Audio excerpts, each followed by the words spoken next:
Lovely to see you. It's been a while. Yes, about I don't know, 4 or 5 years ago. Yeah. I was looking over our last podcast. It was really good. I don't know what we're going to do this time. We covered so much ground and in such depth. It was really, Well, really good conversation. let's see what we can manage. I was thinking that because you have this book out, How to Meditate Without Trying, and because we've both spent our lives exploring meditation in part, I thought maybe we'll focus in on that and just see where we end up discussing what the hell it is and your Yeah, approach to it, which it looks like something I really, really relate to a lot. So, hmm and see where we end up. lovely, lovely. Yep. So meditation. I started when I was a teenager, didn't know what the hell I was doing. Tried everything I could, a bit of an experimenter. Um, you came in through TM, Transcendental Meditation. Was that your entry, or were you meditating before that? I was exploring before that. I was like you, maybe in my yes 20s, 19, when I was 19, 20, at university, and I got interested in meditation because people were beginning to be interested in it. There was the whole sort of idea that we don't need to do psychedelic drugs to expand our consciousness. There's all these Eastern teachers; they'd be doing something else, and that became the whole shift. The Beatles, decided they wanted to explore meditation, and it was in the air. And I tried a couple of Buddhist teachers, one Tibetan Buddhist teacher, um, just escaped from Tibet then. Hmm. And that was far too like complex and esoteric and all these practices. And it's like, wow. And then I found a Burmese teacher of Vipassana and but didn't really get anywhere with that. And then after the Beatles came, I sort of thought about that and then looked up the Maharishi and decided, well, this looks interesting, and found a teacher. Well, Did, first of all, I read his book. His book sort of dropped into my hands in a library, as it and does, as it as happens. as it happens, again and again, and read his book, and that was like, oh, that opened my eyes. He was saying, meditation should be completely effortless.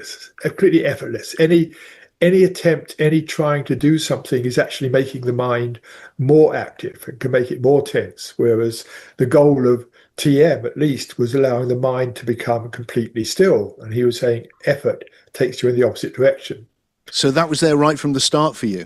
That It kind was of there right effortless from the approach. start. Yes, right from when I started getting seriously. Yes, so I Right. tried TM and it worked. I liked it. It worked. I got involved with it.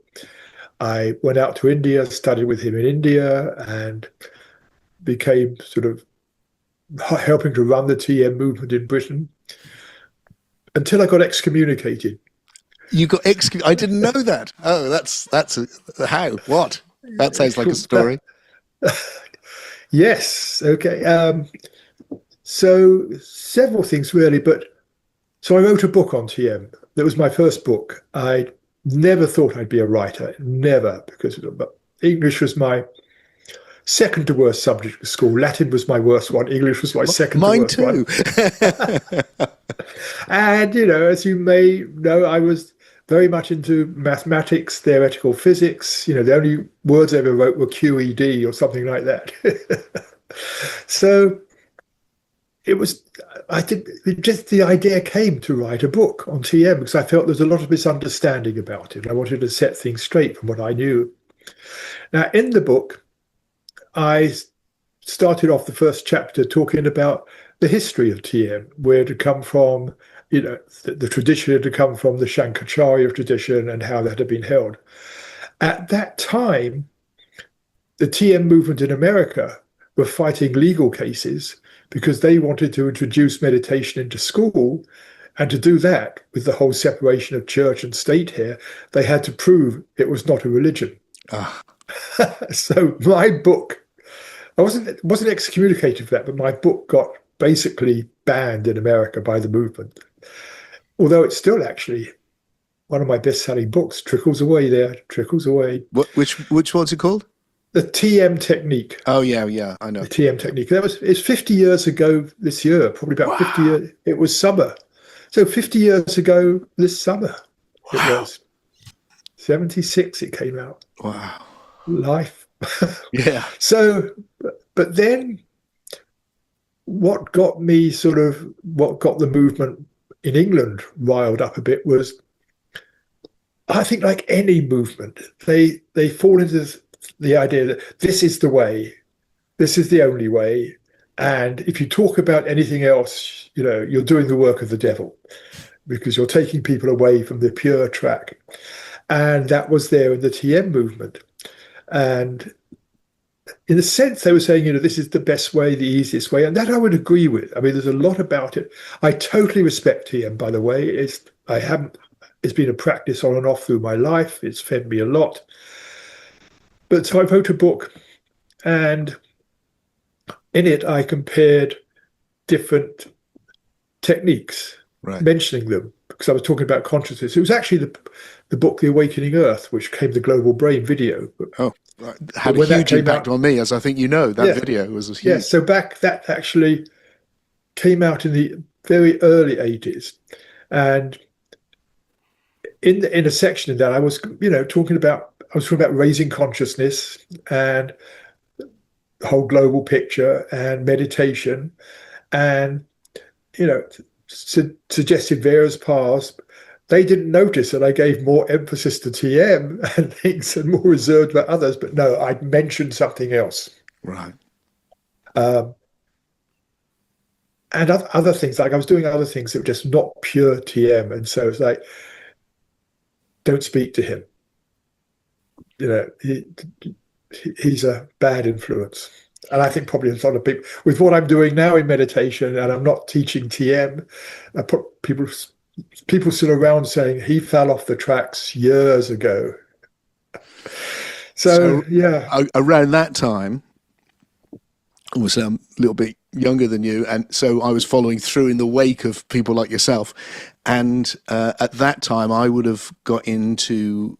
I did various forms of meditation, but the one that I then homed in on, my guru, was Prem Rawat, Maharaji, the young boy yeah, guru. yeah, And we definitely had that. It was like TM was like, that's not the real thing.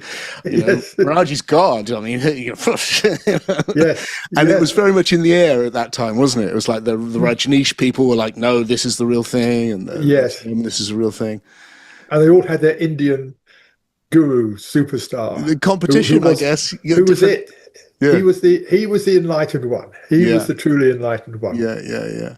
Yeah. So TM's. I've never done TM, but it's mantra meditation. Is that right? Yes, but there's a misunderstanding there. Yes, it Okay. uses mantras, but it's not what in India is called mantra yapa, which is repetition of the mantra. So Ah, you're not. It's subtle. It's subtle. You're not saying it to yourself in the mind, or repeating it.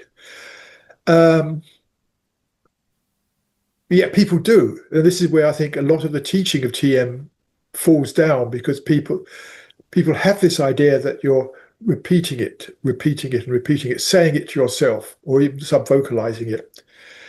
And that's not the way TM works. The mantra is there purely as a sound in the mind.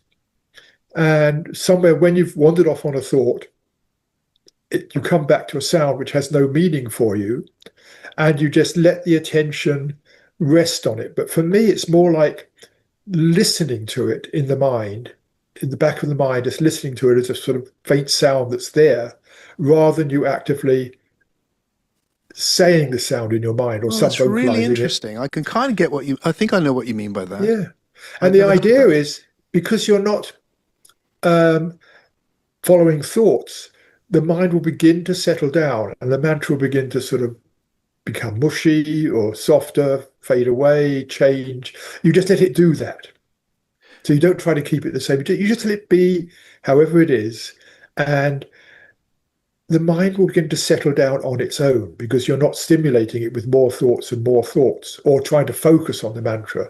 So it's something there just as a So do you need to establish that first, Peter? Do you need, is it like, because I can, if I think, as you're saying it, I can get a sense of it, though, that if you have established, you've got a mantra, sort of phrase you You know what don't it even is, yeah. know. So you establishing that, and then the system is then, it's there, and you don't need to volitionally Right, activate it. It's just right. there of itself now. So you can, Yes. And I wouldn't even say establish it. It's more like remembering it. I mean, you know what it is, and when you're found you've been off on a thought, just like, but to remember it, you must have got to know it at some oh, point. you've got to know it. Yes, you've got to know Yeah, it, but you don't. yeah. So you don't. What I'm saying is, you don't establish it there and then at that moment. It's there. Right, You right, right. already Exactly. Yeah, that's what got I it. meant. That you've Yeah. got to know it. It's now part of you, and then you can Yes. tune into it, and there it is. It's it's Exactly. it's in you. Exactly. Beautifully put from Right. someone who doesn't know TM. Yeah. Yes. So So, what do you do now? Do you still do that, or are you doing something? When you Peter go, oh, I'm just going to have a few minutes or half an hour or whatever it is you do. yeah. What do you do? It's. I mean, it's what I'm doing has come from many years of TM. Very occasionally, if I'm actually sort of my mind is fairly sort of busy and active, I will do the TM process in terms of allowing the mantra, just being with the mantra, just settling down. But what I've learned through TM and other practices is, or not what I learned, I've become more and more familiar with the inner stillness, Yeah, which is what TM is taking. They call it transcendental meditation. You're transcending thought, and below that, below everything, there is this inner quiet, there is this inner stillness. And that's familiar to me now, that I can just sit down and just, there you are. yeah, yeah. Yes. And just It's like, just resting in the stillness. yeah, And the same thing, thoughts come in, and then just coming back. Yes, coming back. Yeah, let the thought go. Here I am, and it's nice, it's enjoyable, the stillness. Yeah. So that's my own personal practice. What I teach is somewhere in between. I stopped teaching TM partly because I was thrown out of the movement, but also because I was traveling and things. And it's a subtle process. You need to see people, regular intervals to begin with, to make sure they get this thing of just like being so gentle with the mantra. And I did quite a bit of mindfulness, vipassana meditation, and that was useful. But again, I felt it was in a way staying on the surface. In a way, it's like mindfulness of breath or feelings or this or body, whatever it is. And I came up with a practice I called mindfulness of being, ooh, which is like, for me, it was a synthesis of TM. I sometimes call it transcendental vipassana as a joke. okay. Yeah. That sounds like a good strap line to attract a lot of interest. Yes, and of course it's TV for short. So I sort of, mindfulness of being is like being mindful of just being, Oh, this sense of I-ness that's yeah, always there, which we yeah, so easily overlook. yeah, You know, I am here, I'm doing this, I'm talking to you, I'm saying blah, blah, blah, blah. What is this I? yeah, What is this I? And we can go into all that. There's a constructed self, various things, but beneath all of that, and constructed selves and egos and stuff, is this sense of being me, not being Peter Russell, blah, blah, blah, but a sense of I. I exist in a very abstract form, just that sense of I that has been there all my life. As far back as I can remember, it's the same I. My thoughts, my beliefs, my personality, all of that has probably shifted and changed over the years. But I talk about my personality. What is that my that has a personality, that has thoughts, that has beliefs, that was there back as far as I can remember?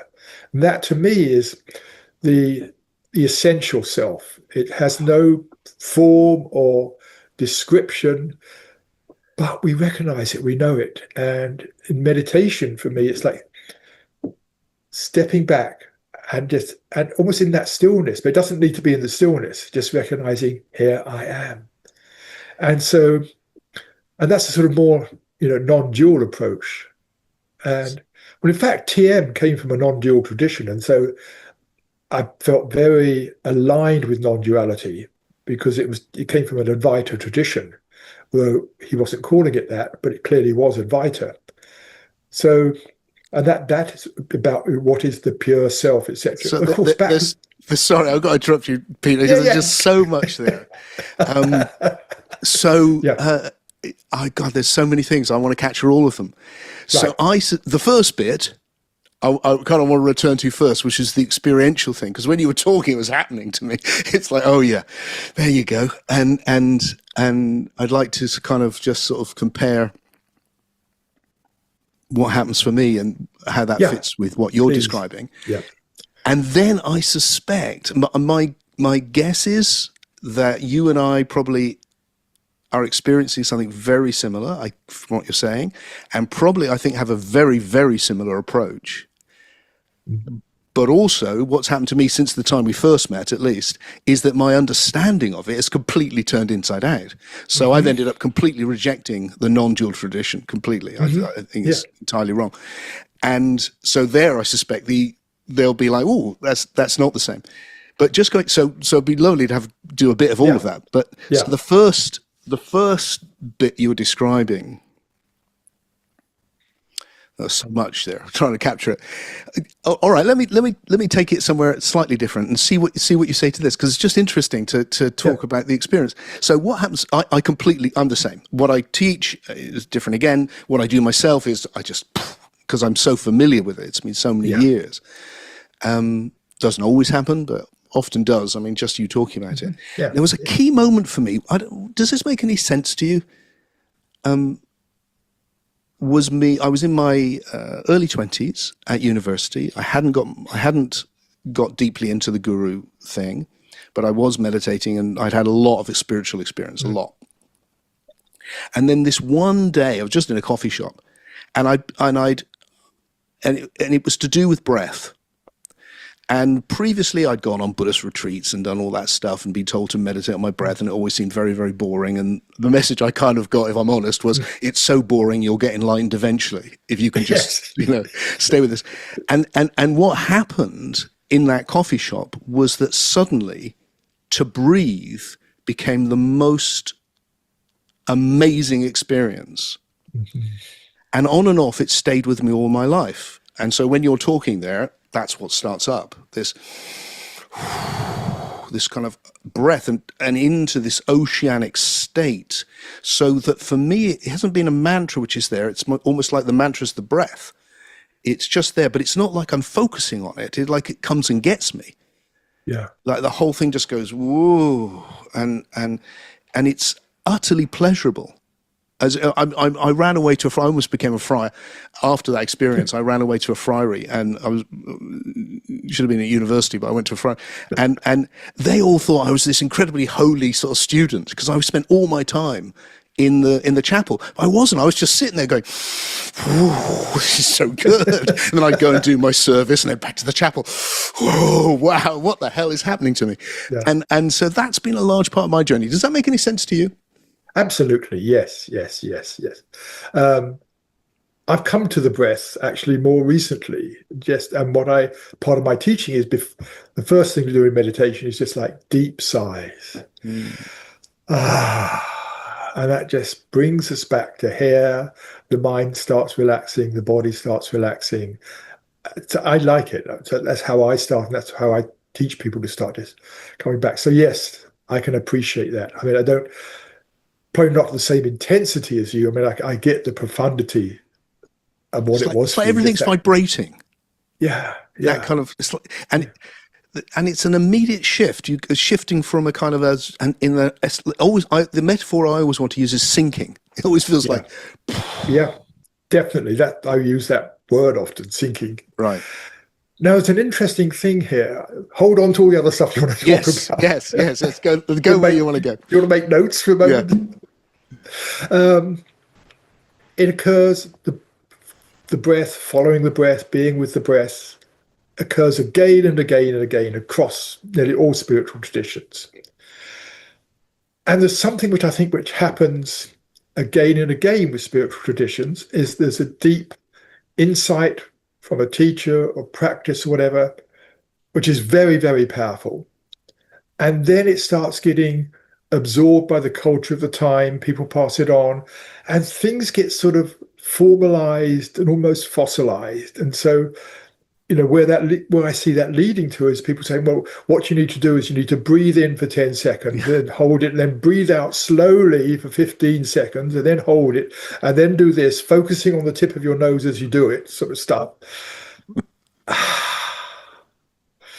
Whereas, what you're describing is just a beautiful live experience, and that's what it should be. It's just encouraging people to do that without any formality of how you do it. So I think of that one of the names I have for the state, that more alive, awake state, is just calling it deep awake. And I started at one point with people who were coming to my events. I started saying, look, don't think of it as meditation. Think of it like a deep awake indulgence. It's like, oh, I've got 5 minutes. I can just indulge myself. Yeah. Oh, yeah. But I call it, when I want to avoid meditation, sitting quietly with yourself. Yeah, that's how I think about it for myself. Yes, sitting quietly with yourself. That's exactly how I think about it, that phrase. And it sounds easy until you try to do it. That's where people need a little help and guidance. Yeah. So without trying, that's the message that you're putting out in the book. Is that's like the relax into it, just let it be, let it happen.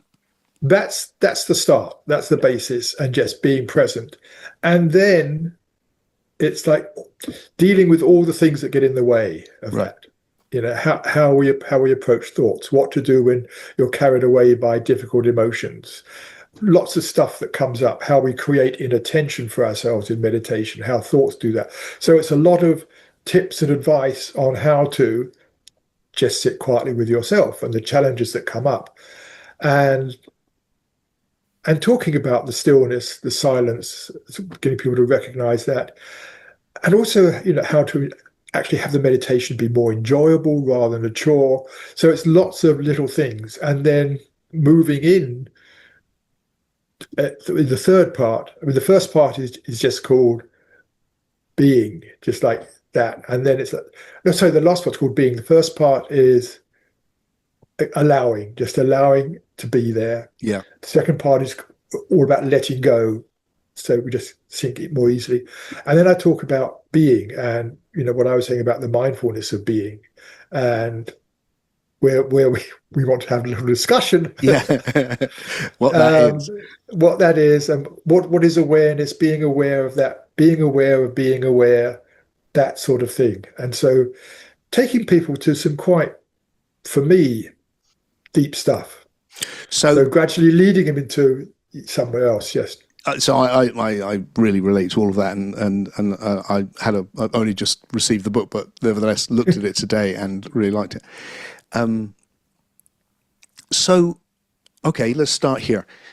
The way I've started to think about this over this last, whatever it is, period of my life, has been, I really like it when I can get it simple for myself. I really like it a lot, and the more obvious, the better. So one of the places that I would start is like, well, whatever I focus my attention on, it becomes vivid.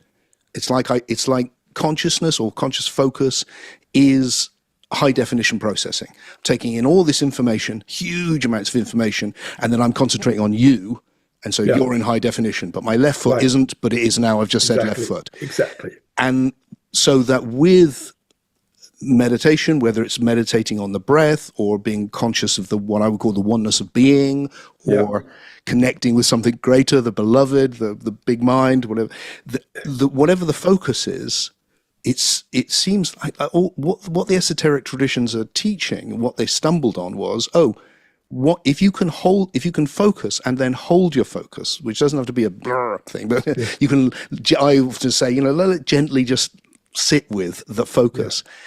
It will become vivid. So with the breath, what I discovered was if I pay attention, suddenly breathing is like, wow, breathing.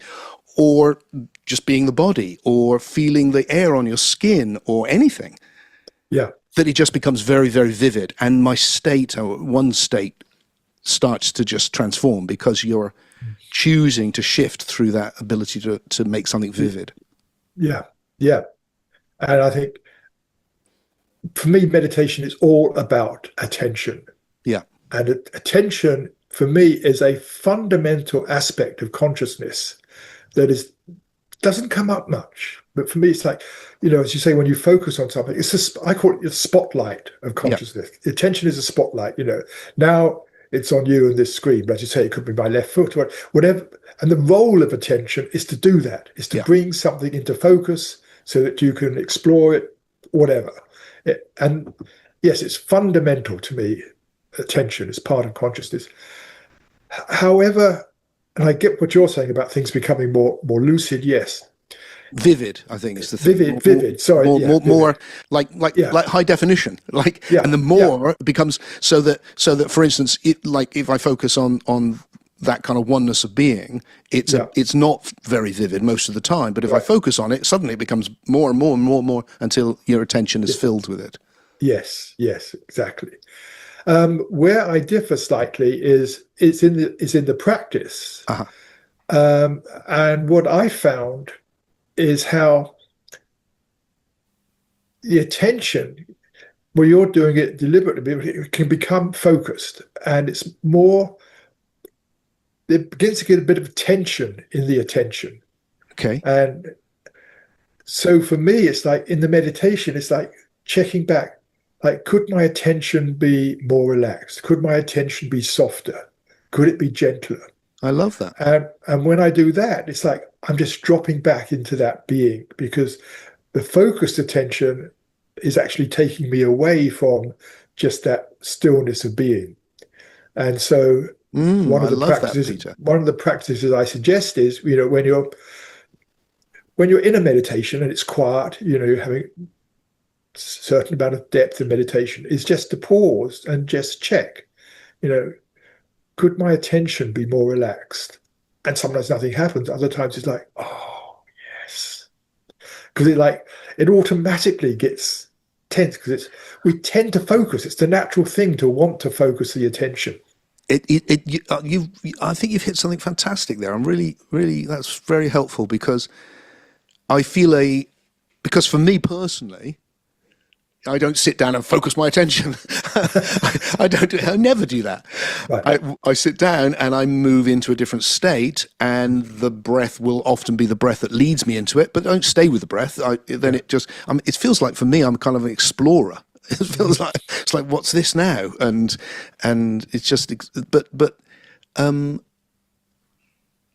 that's a really, that wanting to go, look, don't, and I do use words to try and help others not have that, thing. But you've put it very clearly there. I think that's really, really helpful. I completely get what you're saying. Mm-hmm. So it's it's that paradox, isn't it? It's like, I often say, rest it on your breath or something like that. Yes. To try and get that sense of just let it hang there on it, just ooh, that's nice. And I'll use words like pleasure and to try and just like away from yes, to savor it. Just savor how you're feeling. Beautiful word. Just savor it. Yeah. It's a very different approach. It's beautiful to hear you. I knew you'd have that approach. From what I imagined and heard, indeed, when I was younger, that this was about. So all right, let's go for so if we'd spoken 12 years ago, when we were meeting on the non-dual circuit, I was a bit of a always pro the self, the individual. You were a rebel non-dualist. Yeah, I was a rebel non-dualist. That's right. Now I'm just a rebel. So what's happened for me is I've started the underlying philosophy. We don't need to get into that, but the underlying philosophy that's motivated all has been an ontology which goes, well, first of all, let's start here. I'll just say 3 or 4 things and then we can make sense of it. Yep. I think there's also something epistemological thing, which is I would have said, oh, it's self-evident that I'm this presence of awareness and I'm the self and I'm witnessing Tim and all this. Yeah. It doesn't seem self-evident at all to me now. That feels like that's one way of interpreting it or one way of experiencing it. It's not self-evident. It could be true, but it's not self-evident. And it took me a while to get to that. That unlocked the door once I saw that. And then philosophically, I've been very enamored again through the simplicity of going, well, what I experience is this constant flow of becoming. Maybe that's what existence is. And maybe there's nothing outside. Because anything that has any form whatsoever, any quality that you can mention, is arising within this one process of becoming. Yeah. Including all of the things we study with spirituality, and that therefore there is no real self outside. That rather I'm really Tim, and you're really Peter, and that psychobiological organism, that soul, that psyche, can reflect on itself so deeply that it comes into a more emergent or more evolved place with itself. And that's what we're doing in meditation.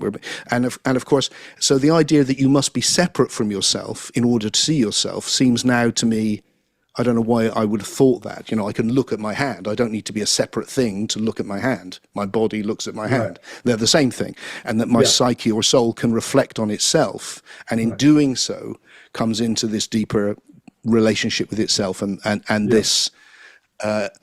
And it can be conscious of things which are like I said, the oneness of being, that there is a fundamental oneness of being, but it's not me, what I really am. Right. It's what has become me. I am that, I am, but so's Peter. Something like that. Again, we're actually on fairly parallel tracks here. Okay. As we might expect.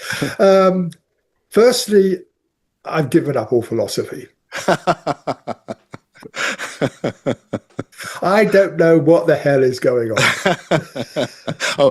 I never forget that, Peter. I constantly realize I don't know what's going on, but just to be clear. And so in that sense, here I am, Peter, experiencing this life, navigating it, hopefully becoming more caring and loving on the way and whatever. Yeah. That's the reality. Whatever is going on, I don't know. And I find a lot of non-duality is conceptual. It's about ideas, about being, about self, about consciousness. It can get very heady. And anyway, and I can argue about those teachers with stuff. But let's talk about coming back to what you were saying about, the self. For me, when I talk about that sense of just I-ness that's always there, that's not a separate self. That is just the essence of my being, in a way, which appears as all this and other sort of more concrete forms of self, ego, self, identity, that sort of thing. But it's not separate. And for me, it's not a witnessing thing. It's not, I need to be in the pure self in order to witness this and the world. That witnessing, for me, is a separation thing that people do. And I think it takes them a bit off track. It's like, I know someone said, I'm really witnessing my experience now. It's like, are you? Or is this just a sort of a way you're, I don't know. Anyway. So what is that then? What is that I? Because my sense of the I-ness of my being now is the whole thing. It's like it's Tim and it's all of Tim. And the mind is doing its thing. It's part of Tim. But when I don't pay it attention, I'm not aware of it. I'm aware of something else. Wherever I put my attention, I'm aware of it. So one of the big things that jumped, you're not saying this, I know, but one of the big things that jumped me out of non-duality, and I never liked this at the time, was this idea of, oh, well, I've experienced the oneness and I wasn't there. And my feeling was, well, you just weren't paying attention to yourself. Right. You're not there when Yeah. you dream at night, say. Right. But you're just not paying Yeah. attention to that. So Right. you're always there. You are the one experiencing it. Yes. And that being a human being is an amazing, grand thing. It's like Yes. we've evolved from this 14 billion year process. We are it waking up to itself. And there is a fundamental beingness to everything. Yeah. But it's not like some conscious witness. That's the bit that I ended up rejecting. No, Okay, no, it's good. not. I'm with you there. Right. How it is for me. So I totally get it. I am Peter, and I know that's just a name I've taken on and all that stuff. But this is my life. Yeah. And I get caught up in stuff, various stuff, triggers, beliefs, whatever. When I meditate, I'm coming back to that sense of just like, here I am. It's the same I as gets involved in I, Peter Russell, all that stuff. It's like that sense of just, I call it the essential I, not a witnessing self. It's just the essence of I before it gets dressed up in all these other clothes. And so coming back to that, it's like coming home. Ah, yes. It's still me, but it's like, here I am in the stillness. This is the sense of whatever it is that appears as these other sorts of parts of me and all this other experience. So maybe bounce back on that. Yeah. So firstly, I recognize your description really, really well. And I wonder whether what's happened is that I now don't see it as, although it does feel like going back because it feels like sinking, and that metaphor really works, that actually it feels like I'm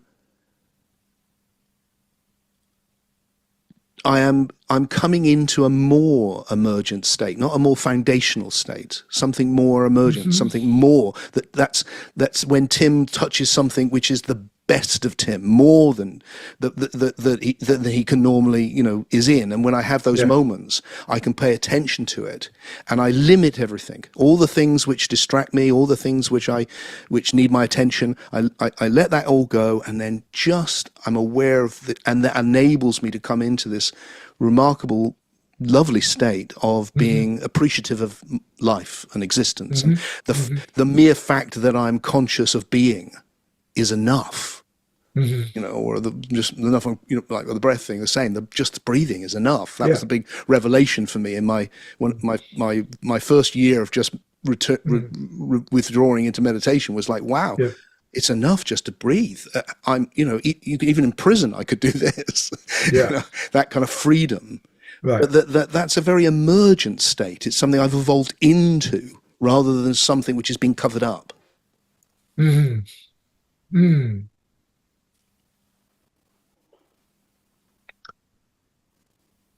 That's an interesting distinction, covered up and evolved into.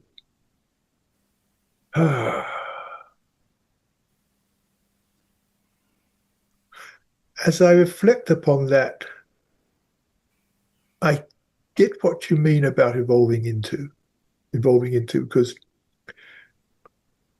it hasn't been present. I mean, like my joy of looking at this tree out my window. And more I am taking time to just enjoy that. But it wasn't something that was covered up. It was something that wasn't in my awareness, for want of a better word. Yeah. Wasn't something I was conscious of. Yeah.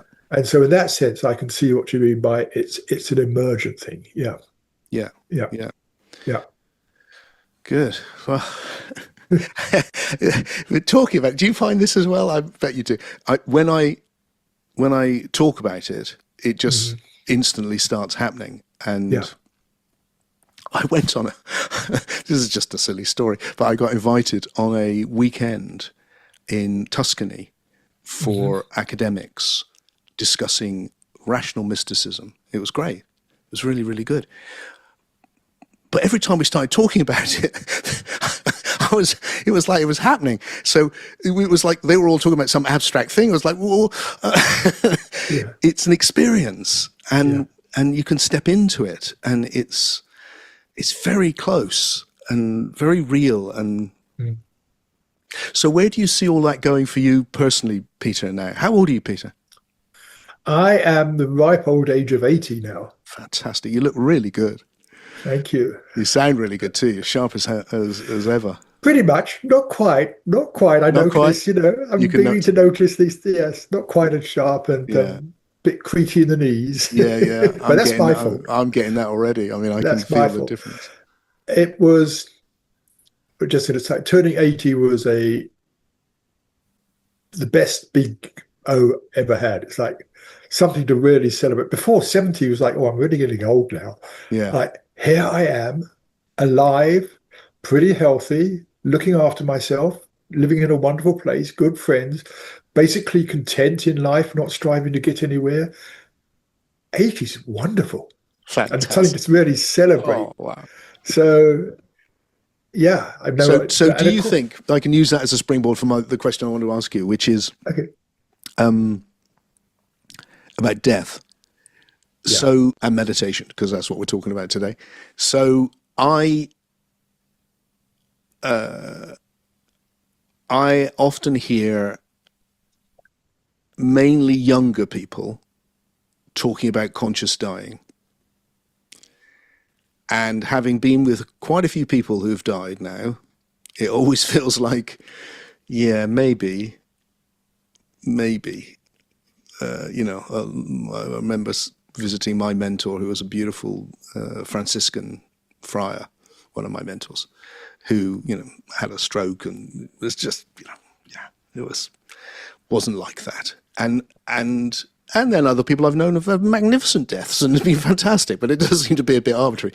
And I'm wondering what role meditation can play, and whether, because my sense is it will really help one way or another, especially because it's something which it doesn't require you to do stuff, and in that especially the approach you're suggesting. So what's your reflections on that? Yeah, I think first of all, conscious dying is a nice idea, and it may happen, but we don't know how it's going to be. Yeah. We don't know how it's going to be. Yeah. Maybe just not waking up in one night. Yeah. It could be that. It could be painful. Who knows what it is? Yeah, exactly. How meditation fits in for me is when I talk about coming back into that stillness, it's a dropping away of my ego mind, and it's like, this is me without all that extra stuff that goes on. Yeah. And so I suspect that death is similar. It's a dropping away of that ego stuff. Yeah. And so in meditation, I am in a way getting more familiar with that aspect of it, just a little. And it's interesting. In India, they call it the great samadhi. Yes. And the small samadhi is practice for the great samadhi. Now, how much that's actually going to be true, how much that's going to benefit me, I don't know. Of course. I don't know. I mean, I'm enjoying what I'm doing at the moment with meditation and things. I'm finding it fascinating the more I'm discovering. And I'm closer to that final bit, whatever it's going to be, however it's going to be. And it comes back to live now. Yeah. Live now. Yeah. And there's something about the thing you've been describing, I've been trying to describe that, where, I love engaging with life. I still do philosophy. It's like I love the whole, everything, all of it really. Although it drives me nuts as well, of course. And I drive me nuts as well all the time. But I do love it. But there's something so reassuring about being able to go, let's just let all that go and just concentrate on the most important thing I've got, which is my sense that I'm my Yeah. being, that I'm here, that this is happening. And Yeah. that again, it's like that huge simplicity, just bringing the attention back and just bathing in that huge simplicity. It's, I guess there's a part of me that doesn't know how people who don't have that, I don't know how they get through. Because it's so, life could be so hard that it offers such a. Now, one of the things I get with it, I don't know that I've heard you mention this, so this will be interesting. One of the things I get from seeing quietly is a connection with something greater than myself. That's is huge for me. That there's a loving presence. There's something I commune in, which I've come to understand what it is very, very differently from the traditional picture of God. But nevertheless, that's way I would have thought about it earlier on in my life, and I'm okay still thinking about it like that. And I wonder, is that part of your meditation experience of this, or sitting still experience? It's, in a way, it's part of my life experience. Oh, nice. That's a great answer. And for me, meditation allows me to connect with it more. Beautiful. And this is I don't often talk about this. It's a tricky subject because I feel my life has been guided throughout. Everything I've tried to do is like, it's happened despite my goals and wishes and everything. And I've had a wonderful life. And I look back and it just, coincidence after coincidence, synchronicity. And so it gives me this feeling there's angels, or, I don't know what to call it, but like and I'm connected to it. Yeah. And this is something I've just realized recently. And it's an interesting shift that I'm sort of just integrating at the moment. So, and I have my own form of prayer in a way, with two different forms of prayer, but one is just opening up to whatever it is with gratitude. And it's interesting how many forms of prayer start, thank you, God, my Lord, whatever. And just holding how I want things to be in the most general way possible, and just feeling that, and just sitting there and just opening up to whatever it is and just feeling that. What's happened more recently is like, okay, there's a personal relationship with whatever that is, and it feels like me. And it's like that, whatever that feeling of being me is, in the most abstract way, this feels like it. And I hesitate to say this because people might get it wrong, but okay. I've come round to calling this my Lord. My Lord. Not in the sense of God or anything else, and it seems very fitting. And I start going back to the 23rd Psalm and things, all that stuff. It's like, maybe what they were talking about is this, the Lord guideth me through, I can't remember it all now, but that stuff is just like, thank you for this connection. And may not have been about God, the deity, taking care of the world and doing all that. It may just be an expression of this personal connection with whatever it is that's guiding us. Well, you've just surprised me. How delightful. I love that. Okay, can I tempt you? Can I tempt you into a little philosophy just for? Oh, of course, I love it. Good, I love it. I just don't take it seriously anymore. Good. Okay, that's fine. Oh, yeah. One should always remember it's mystery beyond mystery at all times. Yeah. So I'll throw out where I am right now, and it was a big shift for me, which was a little while back now. But the shift was, what if this idea of, well, if there's one process of becoming, and that's what existence is, anything which has any quality whatsoever, whether it's physical, psychic, whether it's the number 4, your dream last night, everything is all part of one. And it started with the simplest things you can imagine. Then the place it's going to start is going to be much more like the Taoist or the Buddhist talk. It's going to start with formlessness in relationship with itself, 1 as 2, the bit. It's going to start with the simplest form of information. It's not going to start with a big mind, it's full of love, lots of intentions, wants to know itself. It's not going to start with any of that. It's going to start with emptiness, which is in relationship with itself, becoming everything. Yeah. And yet I experience this loving presence. So what the hell is it? And the shift for me was when I went, oh, maybe that's not where it's come from. Maybe that's where it's going. Maybe it's the most emergent level of this 14 billion years, let's say, process of becoming. And as I followed that thread, the place I've ended exploring is, is it that in the same way that on the biological level, individual cells amazingly got it together to create multicellular organisms, which are a super system greater than themselves? Is that happening on the level of the psyche or the soul? That psyches or souls are coming together to form a super soul, and that coming together is what happens when you enter those awakened states.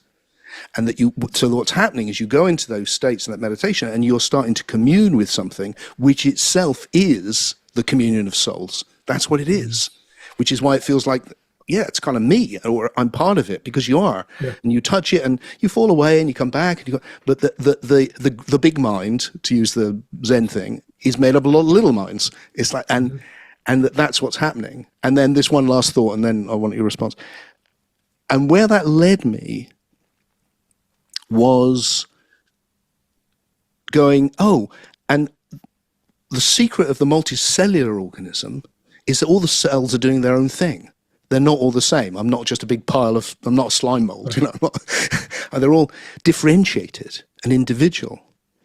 And that made me wonder whether what's happening with the communion of souls forming a super soul is that we're bringing to it our individuality. That's what we bring, our lives. We bring our lives. So rather than the old Buddhist thing of you dissolve back in like a drop to the ocean and you're gone, it's like all really oneness, really, wasn't it? That actually it's the opposite. The great treasure is your life. Everything that's made you is what you bring to this thing which is greater than you, which brings such dignity to human life. There's something immensely attractive for me about it. So. Yeah. Oh. Well, one thing, an aside, an organism, all the cells have the same DNA. Yeah. They all have that same core thing that is running them. And I'd say there's parallels here with us. We all have the same underlying something or other that means that when I talk to you, I can relate to you as another human being. Yeah. So there's that in humanity. And of course, that's what I was suggesting in a naive way in the global brain way back then, all coming together, forming a global super organism. So you can see why it's been an influence all those years on me, because I'm sure where I've ended up now is in part through that. Well, that's nice to know. And I also feel it was very naive what I was saying back then. Yeah. Very. I like what you're saying. I don't know. But I think in terms of the emergence of love, how did you put it? The love thing? We're moving towards, what was the phrase you used? I can't remember. But the essential idea is that the psyche, the soul, is the most emergent level that we're aware of in this whole process, the imaginal. The same pattern is happening, and that we're being drawn into, not all of us, but those who enter these particular states are starting to form, out of an ecology of soul, a super system, and that there's and that's what forms the big mind or the loving presence. Okay, yeah. But there's a bit you said earlier, I get that, the bit about moving towards it's something about love. You said loving expression, or I don't know, but as if that's where we're going to as a goal, not as a goal, but as a direction we're going to. And I see that in terms of, I mean, all spiritual traditions talk about that becoming more loving, Yeah. removing the barriers to love, whatever it is, and that I see is the direction, and that's part of the coming together. Is loving is basically connecting, Yes. accepting, being Yes. with each other. So I see that aspect of it is the direction. Yes. That was what Teilhard de Chardin was saying. It's the world Absolutely. coming together in love. And I think that's where we're going in our individual lives. Yeah. We're all learning that. I am. Yeah. I'm not the epitome of love at all. I've got a lot to Yeah. evolve in that regard. But that's the direction we're all moving in, bit by bit by bit. There's And I think that, yeah, sorry, go Peter, on. go. Please go on. No, I'm more or less finished. So yes, because because the thing with the meditative experience, it can sound like, meditate. Oh, it calms your mind. It's good for you. Makes you healthier. Yeah, Be it relaxed. is. Deal with the Yeah. stresses in your life. There is all of that is true, and then there's and communion, something so bloody Yeah. amazing that Yes. it's just like the world is full of love, Yes. and that that is, and so it feels that when I come into those states and there's that big love, it's very accepting, but it's redeeming. It wants to redeem everything. That's how it feels. It's like this universal benevolence. For me, the big shift, you mentioned the earlier stuff was naive. My naivety, of which I've been immensely naive, much less now, has been that actually it's the love is not enough, that you need the wisdom. And I think of it as evolutionary wisdom now, Yeah. because it feels like I need to understand, I'm still dealing with physics, I'm still dealing with biology, but I'm also dealing with all these different levels in myself and around me, and being naive, there's no room for that. But nevertheless, even with all that, this redeeming love, this wanting to just bring it forward and bring it into this next stage where we're heading. Yeah. So I have this name which I'm playing with, of the idea that we're evolving into what I'm thinking of as individuals who experience this universal benevolence or this unity, Yeah. and Yeah. that's the next step for us, and that it's happening for sure. I think a long way to go, but it's happening, and the coming together in something greater and serving it actually. Yeah. Just going, that's why I serve that as best I can, Yeah. with all of my limitations and Yeah. all the rest of it. Yeah. But I aspire to, and when I get to touch it and to feel like I've brought it into the world in some way, it's paradoxically both the most humbling thing and the most exalting thing at the same moment. Wonderful. And I just, as you say that, I just think, yeah. And, I'm not quite there yet. No, me neither, Peter. Yeah, and but that's another thing which has helped for me is going, well, you're never going to be quite there, Tim, because there'll always be more, because the whole process is one of becoming. Yeah. So there'll always be further to become. Yeah. Yeah. And I just need to stop myself every now and again and go, yeah, but look how far you've already come, Tim. Don't. That's the appreciation thing you said, I think. Yeah. And that's what I love about, again, in that meditation place. It feels like I can hold the world better in all of its through being with a benevolence that wants to redeem it, and I can hold Tim in the same way with all of his with that same kind of like very, very. I want to say it's very sharp in its perception. It's like, oh, there he is. I see. Those are the things which shape him.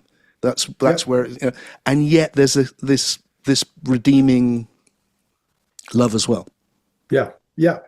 And again, that comes back to me, coming back to the stillness. It's like in there, I can, see the craziness of myself and Yeah. the world. And it's from there that forgiveness comes, Yeah. because it's not like, oh my God, the world is so crazy and I'm so crazy. It's like fascinating how caught up we get in our stuff. And it's like that sort of, there's an understanding, like here we all are, these magnificent beings trapped in all this stuff, doing all these crazy things, but there's forgiveness there. That's why I love this evolutionary approach of seeing it as this, because for me, then I can go, it's not like, oh, look how lost we've all become. It's more like, yeah, but whether it's me or us collectively the same, it's like, look how far we've come. Yes, yes. Is there a long way to go? Oh my God, yeah. But look how far we've come. Yeah. You know, I was thinking the other day, I was doing some, I did some work on Gnosticism. That was my big book when I was young. And there's this phrase about the meek will inherit the earth. And the Latin word for the meek, and the Latin was poor for me, but it was just the Latin word. It kind of really means tamed, I think. It's self-tamed. And I think what that phrase is saying is those who are self-tamed will inherit the earth. And I think in that way, it's very much like all the traditions. You know, it's the Zen thing with the 10 bulls. You tame yourself and then you transcend. You come into this higher, more emergent state. And I think what that Christian idea is very similar. It's like, and then I look at us and I think, yeah, it's kind of happened. We are compared to, I think of, the image I often get is the founding fathers of America, not very long ago, fighting in duels because they've upset each other. Do you know what I mean? And it doesn't matter how much you and I may disagree, one of us is not going to go, right, tomorrow, 10 o'clock, one of us must die. It's like we don't see the level that we've mastered our...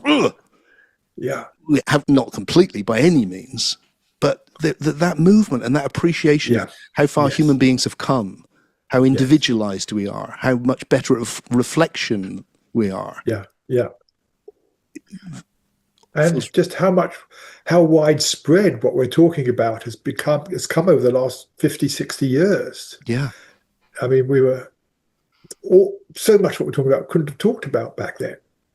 So it's not just this is happening, and it's happening on a broader and broader level. Well, I suppose it's all happening with everybody, but like we're all catching up with each other in a way. Yeah. Well, that's a very hopeful vision. I think we need that. I think we need a hopeful vision very much to sort of both individually, like what you're doing with the book, and then collectively as well, some sort of vision which can go, no, it's all right. It's going to be crazy. The world is not going to be a smooth ride. Oh, it's not going to be a smooth ride. I agree with you utterly. It is going to be crazy. Yeah. But I share that sense that you have. You see, one of the things I like about and it is very much like Teilhard de Chardin in a way. It's a bit different, but that idea that the God at the beginning makes no sense to me anymore. It just feels ridiculous. Right. If God's running the show, he's doing a poor job. 5 complete extinctions. He doesn't know what he's doing. He's mean. He's full of suffering. He's an idiot, and a not very pleasant idiot. So he's gone. The God I touch, the Lord I touch, is utterly beautiful and really benign. So my sense is not running the show, but I do think it's affecting the show a bit like Tim does. Yes. That it's almost like there's a narrative level to existence now. The psyche is a narrative level, and so it affects it. It's doing its best. It's doing everything it can to take us individually forward. Right. And you can, and now and again it just becomes obvious. Yeah. And even using the word "it" sort of externalizes it. Yes, it does. It is. I think of it as the big us. Much more the big us. Yes. Yeah. Yes, is that maybe the collective unconscious of Jung, maybe something of that nature?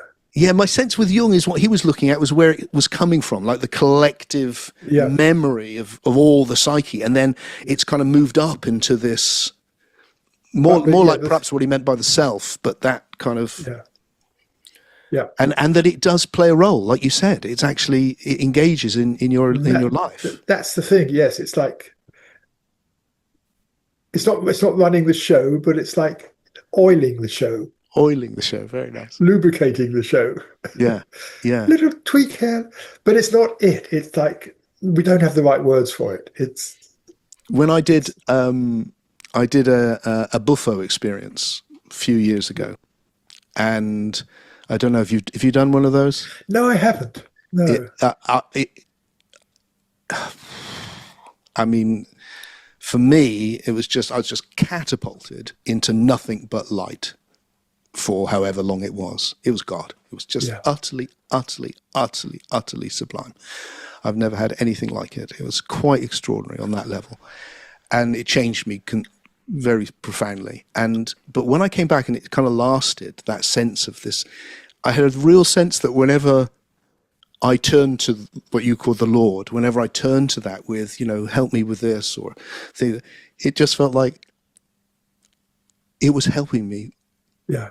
The whole time, as much as it possibly could. Yes, It was like when I turned to it, it was just like I could have the experience of seeing that it was already just 100% rooting for me, and not just me, but for Peter and everyone. Yes, like this complete, and that left me with this sense of, oh God, I want to be a bit like that. Could I be like that? Could I just want to root for everyone and have that sense of that benevolence? Yes, and I think it's there the whole time, and we don't recognize it. We don't see it. We're so busy with our agenda that it doesn't get to play. Yeah. And that's why, I feel the whole thing of just go with the flow, is a motto with a few friends of mine, and it works. It works because then whatever it is has got space to, like, here's an opportunity, or whatever. And then there's a particular flow state. I sometimes call it the God flow. I don't know what to call it really. Where, and I don't have it that much, but it's something which I would really aspire to because I love it so much. Where I'm in communion with it, and I can stay in communion with it for a period, and everything is just happening within it, within that grace, as it would be called traditionally. It's a very special place. And also coming back about externalizing, the reason, it's not the Lord for me, it's my Lord. Oh, yeah. Because it's my connection with the greater consciousness. Yeah. Which I'm part of that field. Yeah. I am part of that field. And that field as a whole is doing some guidance. Yeah. Yeah. Well, Peter, I think that just happened when I got an email going, would you like to speak to Peter Russell about his new book? And I went, oh, I'm not doing that anymore. And then I thought, oh, but it's Peter and he's got a new book. I really would like to speak with Peter. I'm going to say, let's arrange it. And then here we are. And I'm very, very, it's lovely to connect with you again. I can't tell you. Yeah. Thank you. Really enjoyed it. And sometime let's get together in the same physical space. I would love that. Do you ever come to the UK? I do, probably about once a year or so, less and less, but I do. And do you ever come around Glastonbury way in the southwest? I do, for reasons. Yes, I used to come, had an assistant in Devon, but I usually stay in Oxford. It's not far away. No, and you'd be most welcome to come and stay with us. And I haven't been out. You're still in California, I presume. I haven't been there for a while. Yeah. But, I'm off to, first time I've ever done this, I'm going to co-host an ayahuasca retreat in Costa Rica in a couple of weeks. So that'll be interesting. Yes. That's a different thing for me to do that. It's so lovely to talk with you. I really have enjoyed it. Me too. Good. All right. Lovely. Good. Okay. Well, I hope to see you in the flesh. Yes. Great. Right. Take care. And you. Bye.